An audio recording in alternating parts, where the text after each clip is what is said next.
राम में भी शिव है, शिव में राम है, राम में कृष्ण है, कृष्ण में राम है, सब में शंकर है। नारायण में शिव है, शिव में नारायण है।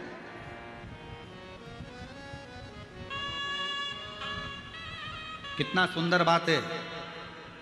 जितने शिव भक्त यहां बैठे हुए हैं और जितने आस्था चैनल पर सुन रहे हैं, आज अपने अंदर उतार कर रखना। पति से निवेदन है, अपने बच्चों के सामने अपनी पत्नी की कभी बुराई मत करना। तेरी मम्मी में अक्ल नहीं, तेरी मम्मी में अक्ल नहीं, डोर है, पड़ी नहीं है। पत्नी से निवेदन है, अपने पति के लिए कभी मत कहना तुम्हारे पिताजी में तो अक्ल ही नहीं है, पूरी प्रॉपर्टी इसीलिए तो चली गई, इनने जिंदगी में करा ही क्या, सब तो बांट दिया, रखे ही क्या अपने पास। ना ना ना ना, ये निंदा आगे चलकर तुम दोनों की जिंदगी बर्बाद कर देगी। इसलिए तुम्हारी पत्नी भले, और पत्नियों से निवेदन है, पति तुम्हारा भले खेत में काम करे, कुछ भी करे, भले पढ़ा लिखा नहीं है, बच्चों को भी उसने नहीं संभाला, तुमने संभाला, बच्चों को बड़ा तुमने करा, पढ़ाया तुमने। तुम्हारे पति बेचारा दुकान करता रहा, काम करता रहा, नहीं ध्यान दिया। फिर भी अपने बच्चों से मत कहना कि तुम्हारा पिता ऐसा, उससे कहना ये सब कुछ आज तुम अगर अच्छी एजुकेशन कर रहे हो, पढ़ाई कर रहे हो, आगे बढ़ रहे हो, ये तुम्हारे बाप की देन है, तुम्हारे पिता की। हम गलती क्या करते हैं? पार्वती बहुत दुखी है, पर इसने कथा में सुना है कि अपने बाप के पास जाना तो चेहरे पर स्माइल रखकर जाना, बाप को नहीं मालूम पड़ना चाहिए कि दुख क्या है। पिता फिर भी दुख हरता है, पिता फिर भी दुख हरेगा, जान दो उसको जान। और जब उससे कहे, विनय करे तो आनंद।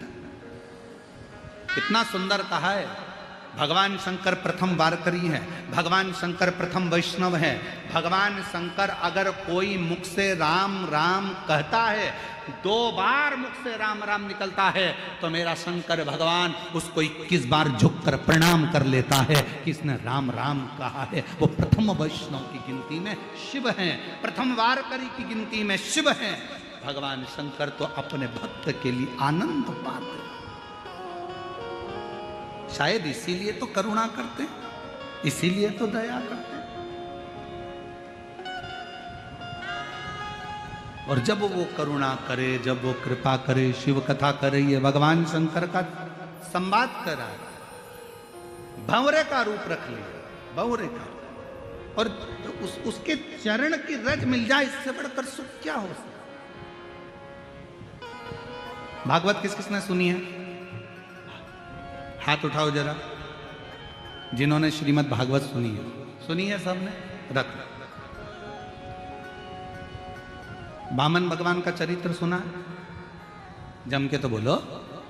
हाँ, क्या मांगने गए थे राजा बलि के दरवाजे पर? अच्छी जम के बोलो, 3 पग भूमि। ठीक है, मतलब तुम लोगों ने कथा सुनी।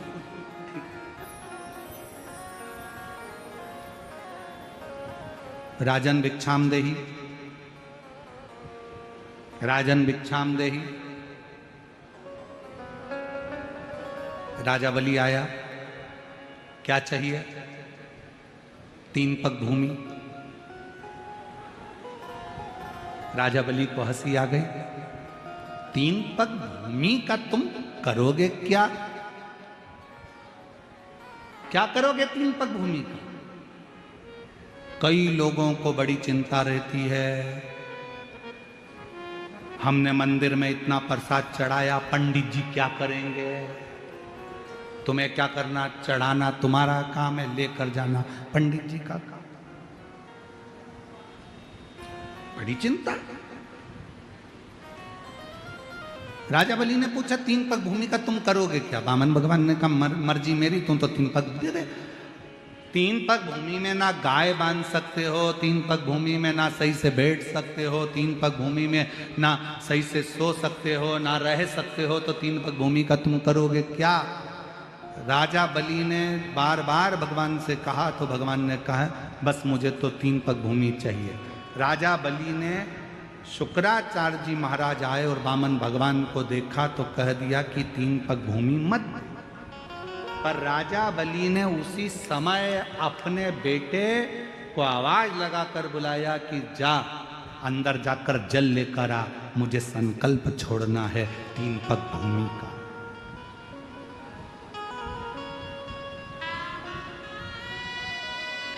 जा जल लेकर आ, मुझे संकल्प छोड़ना है 3 पग भूमि का। बेटा जाने लगा तो शुक्राचार्य जी ने कहा 1 पग भूमि भी मत दो। बेटा नहीं, वापिस आ गया, नहीं जाता। पिताजी ने कहा तू मेरी औलाद है, तू मेरा बेटा है, जा, मुझे संकल्प छोड़ना है 3 पग भूमि का, लेकर आ। बेटा नहीं गया, पानी नहीं लाया।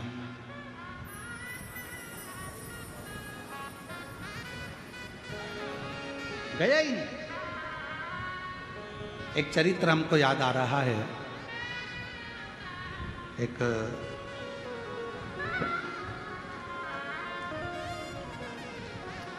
हैदराबाद का एक चरित्र है, बड़ा पुराना समय का है, जब हम लोग शमशेरगंज गौशाला में कथा करने के लिए बहुत पहले गए थे, उस समय की बात।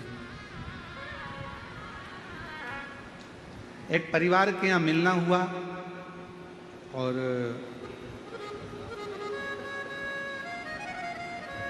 माता पिता को मालूम पड़ा, पिताजी को, कि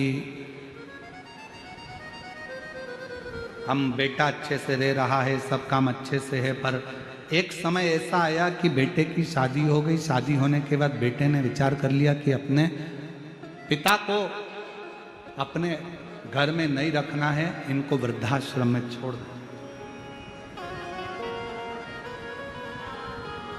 जैसे ही सुना कि वृद्धाश्रम में मेरा बेटा छोड़ने जाएगा कल, मुझको बताया नहीं किसी ने। इतने में तो रात को बेटे का हाथ पकड़ा बाप ने और अनाथालय ले गया और बेटे को अनाथालय में ले जाकर कहा साहब इसको जमा कर लीजिए, ये मेरा बेटा नहीं है, रोड पे से मिल गया था, मैंने इसको पाल पोस के बड़ा कर लिया था। इसको बेटा कहता पापा मैं तुम्हारी औलाद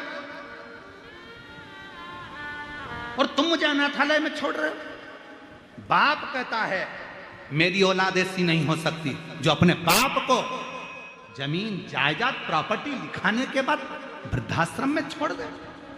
मेरी ऐसी औलाद नहीं हो सकती, इसलिए आज से तू अनाथालय में रहे, मैं मेरे मकान में रहूंगा, मेरे घर में रहूंगा। मेरी औलाद ऐसी नहीं हो सकती, ये मेरी औलाद नहीं। आज राजा बलि ने कहा जाओ बेटा जल्दी जाओ, मेरे को जल ला कर दो, मुझे जल दो, मेरे को संकल्प छोड़ना है। बेटा नहीं गया जल लेने के लिए, बेटा नहीं गया जल लेने के लिए, और जैसे ही नहीं गया राजा बलि को क्रोध आ गया, बेटा तू मेरा पुत्र होकर और तू जल लेने के लिए नहीं गया, आज मैं तुझे श्राप देता हूं, दान करने में तू मेरा रोड़ा बना है, दान करने में तू पत्थर जैसा अड़िग रहा है, इसलिए मैं तुझे श्राप देता हूं कि तू पत्थर हो जा। सुना है भागवत जी में आप लोगों ने ये चरित्र? एक बाप ने अपने बेटे को श्राप दे दिया कि तू पत्थर हो जा। बेटा रोने लगा, क्षमा करो क्षमा करो। बाप कुछ नहीं बोला, क्षमा मांगना है तो ये दरवाजे पर जो छोटा सा ब्राह्मण का बच्चा खड़ा है जो 3 पग भूमि मांगने के लिए खड़ा है, इससे क्षमा मांग। राजा बलि का लड़का क्षमा मांगने के लिए वामन भगवान के पास पहुंचा, प्रभु क्षमा कर दो, मेरे पिताजी ने मुझे श्राप दे दिया, आपको 3 पग भूमि देना था, मेरे पिताजी संकल्प छोड़ने के लिए जल मंगवा रहे थे, मैं लाकर नहीं दे पाया, पत्थर बनने का, रोड़ा बनने का श्राप दे दिया, क्षमा करो। वामन भगवान ने कहा तुम चिंता मत करो, जब मेरे शंकर भगवान का एक अंश अवतार पृथ्वी पर त्रेता में होगा, मां अंजना के गर्भ से शंकर भगवान का एक पुंज प्रकट होगा जिसका नाम हनुमान होगा। जब हनुमान जी महाराज लंका पर जा रहे होंगे तब तेरे ऊपर लात रखकर फिर उड़ेंगे और तू पाताल में जाकर पुनः मोक्ष को पा जाएगा, क्योंकि तुझे शंकर भगवान के चरण की रज प्राप्त हो।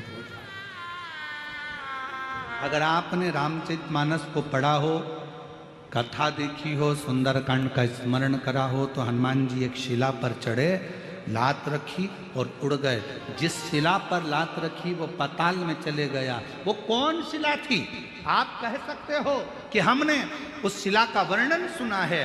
वामन अवतार में राजा बलि ने अपने बेटे से कहा था कि संकल्प के लिए जल लेकर आ, और बेटे ने बाप का कहना नहीं माना तो उसको श्राप लग गया। श्राप लगा तो वो पत्थर का बन गया। उसकी मुक्ति शंकर के चरणारविंद की रज से होना थी। तो भगवान शंकर का अंश स्वरूप श्री हनुमान जी महाराज प्रकट हुए, जिन्होंने उस पर लात रखकर लंका पर उड़े। तो जैसे ही लात रखकर उड़े समुद्र पार करने के लिए वो पाताल में चले गया, वो रज से मुक्त हो गया। शिव के कोई सोने की सीढ़ी दे ना दे, कोई तुम्हें धन दे ना दे, कोई तुम्हें दौलत दे ना दे, कोई तुम्हें वैभव दे ना दे, कोई तुम्हें सत्ता दे ना दे, पर शंकर भगवान के चरणारविंद की रज, शिव के चरणों की पूंजी तुम्हारे जीवन में सुखता प्रदान कर, सुखता।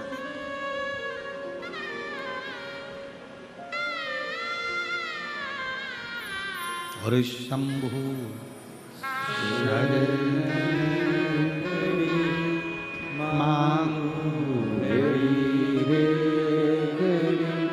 दुख काटो दया करीने दर्शन आपो शंभु शरण पड़ी मांगो घड़ी रे घड़ी दुख काटो दया करीने दर्शन आपो। आप जो शिव चरणारविंद की रज का एक पत्र है, शिव चरणारविंद की रज का एक तत्व हमारे जीवन को सुख देता है।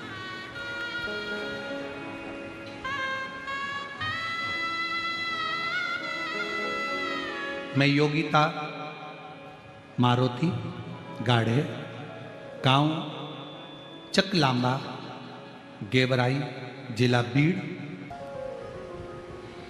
और मेरा बेटा भी चले गया। क्यों ना मेरे भोले बाबा से मैं विनय करूं और मेरा भोले बाबा मुझे एक बेटा दे दे। आप जरा विचार करिए, बेटी की शादी हो गई और घर में ये मन में भाव आ गया कथा सुनते सुनते कि एक बेटा दे दे। बाबा से विनय करती।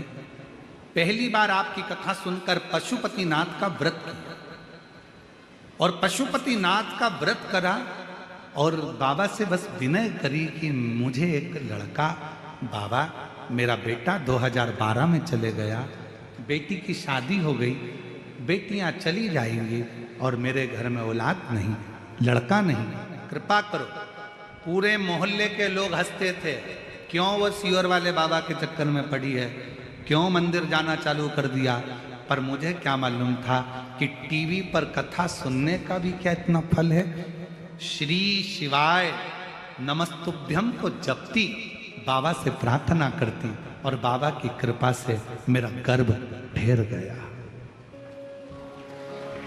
गर्भ ठहर गया। बेटी ससुराल, मेरा गर्भ ठहरा। बाबा की ऐसी कृपा हुई कि मेरे बाबा ने मेरे घर में पुत्र रत्न की प्राप्ति कराई। गुरुदेव, बेटी का एक बेटा भी है और मेरा बालक बाद में हुआ। भांजा बड़ा है, मामा छोटा है। सारी दुनिया आश्चर्य करती है ये कैसे हो गया। मैंने भांजे का भी फोटो लगाया और मामा का भी लगाया, आप दोनों का फोटो जरूर देखना। चलो, अब उन्होंने एरो बनाया है, ठीक है, एरो को देखो, ये मामा, जो छोटा है, ठीक है। ये भांजा जो बड़ा है, ठीक है। ये भांजा, दोनों के फोटो लगाए आप, दोनों के फोटो देख लो, मामा भांजे। एक लाइन उन्होंने नीचे लिखी, गुरुदेव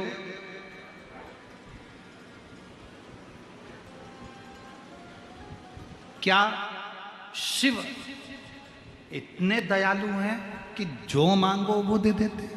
मेरी बहन, आपसे निवेदन करूंगा, दिल से अगर आपने उसको पुकारा है तो फिर निवेदन करूंगा कि झोली तो खाली कभी रख नहीं सकता।